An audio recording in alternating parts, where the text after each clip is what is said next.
վերջին օրերին ամենալայն հանրային քննարկում առաջացած հարցի վերաբերյալ, խոսքը Վեդիում տեղի ունեցած դեպքերի մասին է։ Ես ուզում եմ մի քանի հարց տալ։ Իհարկե պարզ է, որ դատախազությունն է իրականացնում վերահսկողություն եւ հետեւում, որպիսի բոլոր գործընթացները լինեն օրինականության շրջանակներում։ Ես ուզում եմ առաջինը հարցնել, դուք անձամբ երբվանից եք տեղյակ դեպքին, ինչ քայլեր եք կոնկրետ դուք ձեռնարկել, եթե ձեռնարկել եք, գիտեք արդյոք, որ գործընթացները տեղի են ունեցել օրենքի հարցաքննություն առերեսում կոպիտ խախտումներով եւ ամենակարևորը մենք մինչև այս պահը ի վերջո ինչի չունենք կալանք, կարծես թե բոլոր հիմքերը դրա կան։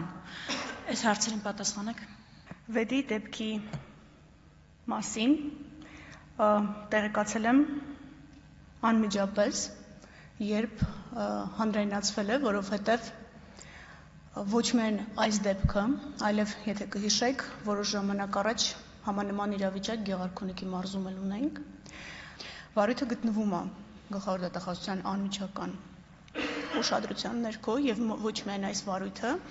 եւ կարճ ժամանակ հետո նաեւ խափանման միջոցի վերաբերյալ կարծում եմ ձեր հարցադրումը եւ մտահոգությունը դուրս կգա, որովհետեւ այս մասով մենք խիստ խափանման միջոցների ենք գնում, բայց պետք է ընդգծեմ, որ շատ հաճախ այս արարքները կատարվում են ազատազրկման վայրերից։